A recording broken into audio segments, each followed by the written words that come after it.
저게 공사하는 소리가 아닙니다. 돈 버는 소리입니다. 아, 그래요? 저게 바로 돈 버는 소리인데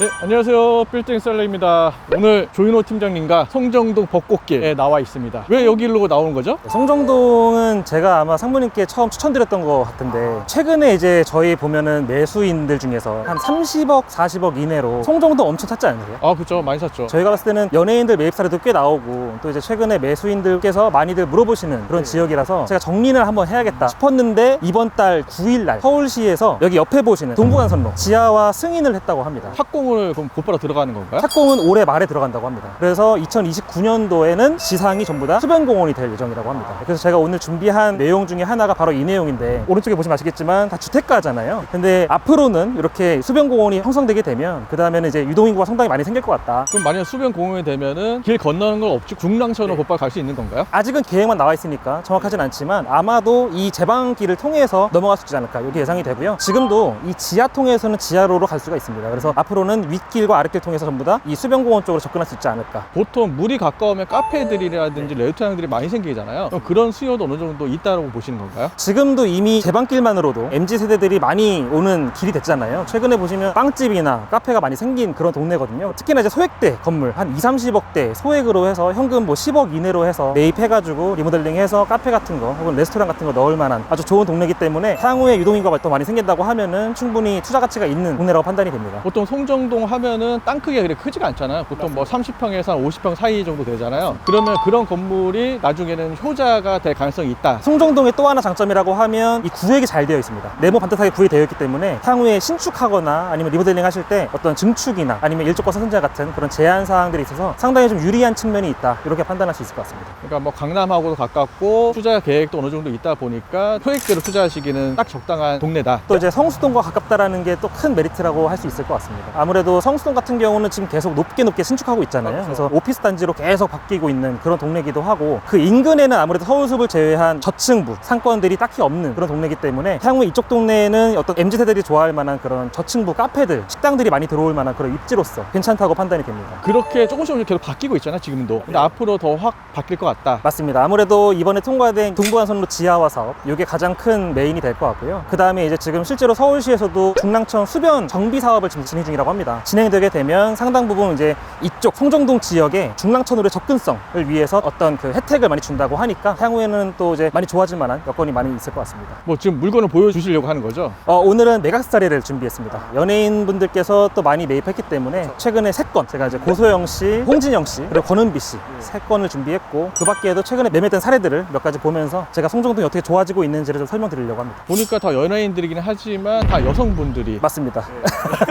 공교롭게도 그렇게 됐는데 사실은 이쪽 동네가 여성분들이 더 선호하는 지역인 것 같습니다. 약간 동네 분위기가 아직까지는 뭐 지금 가보시면 아시겠지만 주택단지이기도 하고 아직은 좀 많이 낡았어요 전반적으로. 근데 향후에는 뭔가 확실히 MZ세대들 좋아할 만한 빈티지하고 레트로한 그런 감성을 가지고 있는 카페들이 많이 생길 것 같아서 아무래도 현재 시점으로 봤을 때도 여성분들이 좀 좋아할 만한 상권이지 않을까. 제가 보더라도 좀 아기자기한 건물들이 많더라고요. 다 보니까 연면적 다 해봐야 100평 안 되는 건물들 이런 것들이 많습니다. 그런 건물들 매각 사례들을 좀 중심적으로 해서 설명을 드리면 좋을 것 같아서 오늘 이렇게 송정동에 모셨습니다. 한번 보여주시죠 그러면. 알겠습니다. 이쪽으로 이동하겠습니다.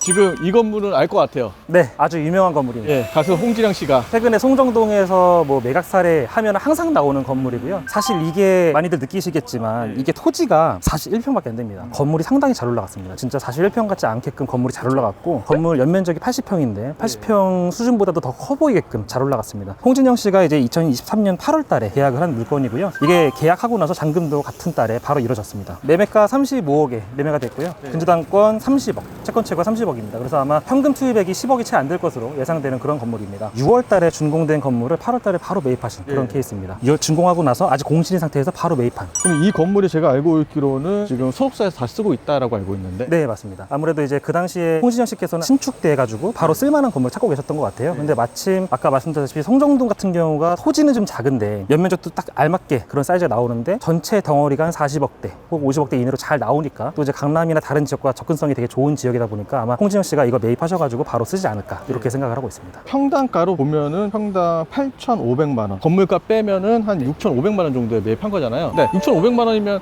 좀 그렇지 않나라고 생각될 수 있는데 매매가가 35억이니까 35억 치고는 이 정도면 새 건물에 잘 매입했다라고 보여지긴 하네요. 맞습니다. 사실 저희가 실제 중개를 할 때 30억대 신축 건물 찾기 되게 어렵잖아요. 또 이제 주요 지역에 근접한 물건 찾으면 30억대는 진짜 찾기 어렵거든요. 이렇게 도로도 넓고 그리고 위치도 좋고 신축이고 역하고 거리가 좀 멀긴 하지만 그거 빼고는 솔직히 뭐 다 괜찮은 건물인 것 같거든요. 사실 저희가 봤을 때는 저희 걸어올 때 보시면 아시겠지만 과거에는 지금 뒤에 보시다시피 뭐 빨래집이나 아니면 슈퍼 이런 것들이 많이 있었다면 최근에 들어온 임차인들이 카페나 식당들이 되게 많이 들어와요. 뭔가 분위기가 많이 달라지고 있는 그런 동네에 메인길에 30억대라고 하면 메리트가 있는 덩어리라고 생각이 됩니다. 아까 인사말 드리고 저희가 계속 걸어오는데 계속 공사하는 소리가 들려요. 지금도 들리는데 저게 공사하는 소리가 아닙니다. 돈 버는 소리입니다. 아, 그래요?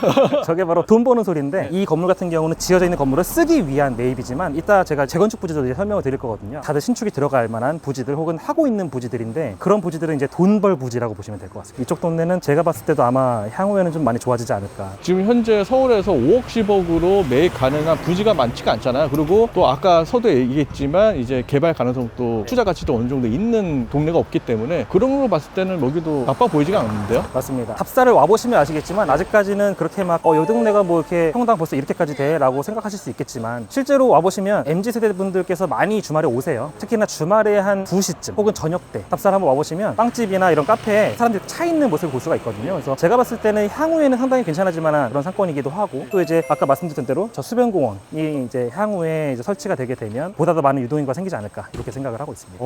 와보니까 저도 여기를 한 두세 번 와봤거든요. 네네. 근데 올 때마다 조금씩 변화가 돼 있어서 좋아지고 있구나라는 게 느껴지더라고요. 아까 저희 오다가 막 명도돼 있는 거 아니면 헐고 있는 거 신축 중인 거 되게 많잖아요. 이 동네가 진짜 많습니다. 그래서 아무래도 향후 한 5년만 뒤만 하더라도 모양새는 많이 바뀌지 않을까. 그러면 조윤호 팀장님이 생각은 홍진영 씨 잘 샀다. 잘 샀습니다. 특히나 이제 덩어리가 최고입니다. 35억짜리 이만한 건물 찾기는 특히나 이제 강남 주변으로 진짜 쉽지는 않은 것 같습니다. 사실 저희가 뭐 진행할 때 평당가도 많이 얘기하지만 평당가만큼 중요한 게 덩어리잖아요. 근데 덩어리는 진짜 괜찮은 물건인 것 같습니다. 뭐 35억에 사서 나중에 45억이나 50억 이하로 팔기에도 무겁지도 않고. 평당 1억이 넘어간다고 하더라도 일단 덩어리가 작다 보니까 기본적으로 들어가는 에코티 자체가 적잖아요. 그러다 보니까 향후에 이제 적은 에코티로 들어가시는 분들께서도 충분히 접근이 가능할 만한 그런 물건이라고 보여집니다. 다음 건물로 가실까요? 네, 알겠습니다. 계속 걸어가다 이 건물 앞에 쓴 이유가 뭔가요? 바로 이 건물이 새롭게 매각이 된 그런 건물입니다. 2022년도 9월 달에 매각된 사례고요. 매매가 35억 5천에 매각이 됐습니다. 평당 9천만 원 수준이고요. 건물값을 1천만 원으로 감안한다고 하면 평당가 7,100만 원 정도 수준입니다. 그래서 실제로 거래 사례 그냥 액면가로 찍힌 거로 봤을 때는 이 라인에서 제일 비싸게 찍힌 평당 9천만 원에 찍힌 사례입니다. 아까 홍진영 씨 건물도 그렇고 이 건물도 그렇고 지하를 안 판 이유가 뭘까요? 최근에 이제 신축 트렌드를 좀 비춰서 한번 예상해 보면 사실 지하층 파기가 생각보다 비용이 좀 많이 나오거든요. 저희가 실제로 신축을 해보다 보면 지하층만 없어도 건축비의 거의 뭐 30% 가까이가 줄어든다고 예상할 정도로 지하층 신축 비용이 많이 나오는데 제가 봤을 때는 이 건물 신축할 때 혹은 홍진영 씨 건물도 신축할 때 같은 경우도 결국은 이제 신축비 자체를 줄이기 위한 시도가 아닐까. 특히나 지하층 같은 경우에 주차장을 많이 넣게 되는데 토지가 작다 보니까 주차장을 넣을 만한 공간이 별로 없거든요. 링크를 만들기도 어렵고 그렇다고 승강기를 넣기도 어려우니까 차라리 1층을 최대한 살리는 방향으로 해가지고 지하층 없이 만들지 않았을까요? 제가 볼 때는 2022년이나 2023년에는 여기가 상권이 그렇게 썩 활발하진 않았어요. 그리고 지하가 여기가 임대 놓기가 좀 애매해요. 그러니까 지하보다는 지상층을 좀 높게 지는 게 낫지 않았을까라는 생각 때문에 지하층을 안 팔지 않았을까. 네, 최근에 저희도 지하층 신축도 마찬가지고 말씀하신 대로 임대도 마찬가지고 지하층 파기가 항상 논쟁인 것 같아요. 저희도 뭐 신축 의뢰, 개요 의뢰를 넣어봐도 실제로 신축 하시는 분들께서도 뭐 지하를 2층까지 판다고 하면 지하 2층 파지 마세요라고 권유하는 정도니까 아무래도 그 부분이 항상 논쟁거리인 것 같습니다. 그러면 보통 이쪽 건물들 아까 조사했을 때 다 지하가 없나요? 일반적으로 지하가 좀 없습니다. 신축 건물 같은 경우는 대부분 다 1층부터 한 4층까지 혹은 5층까지 지어져 있는 건물들이 많습니다. 그러면 지금 이 건물 같은 경우는 일조권 사선을 받았잖아요. 지도를 보게 되면 이게 정북 방향 때문에 받은 거죠? 맞습니다. 지금 보시게 되면 아시겠지만 북서쪽이 도로고요. 북동쪽이 약간 이렇게 일조권 산전자에 가게끔 옆에 필지가 되어 있습니다. 그래서 지금 이쪽 필지로 북동쪽 방향으로 지금 깎여 있는 모습을 보실 수가 있습니다. 보통 저희가 통상적으로 법적으로는 9m까지 일반적으로 올라가고 그 이상부터는 깎이게 되잖아요. 지금 이거 같은 경우도 3개층까지는 그대로 올라가고 그 위부터는 깎인 형태를 보실 수가 있습니다. 올해 바뀐 게 10m까지 일조권 적용 안 받잖아요. 네네네, 맞습니다. 그걸 확인해 보시고 매입을 하시면 좋을 것 같습니다. 길 가시다가 이렇게 일조권 받은 게 있어. 저쪽이 정북 방향이구나 생각을 하시면 될 것 같아요. 맞습니다. 네, 다음 건물로 가시면 될 것 같습니다.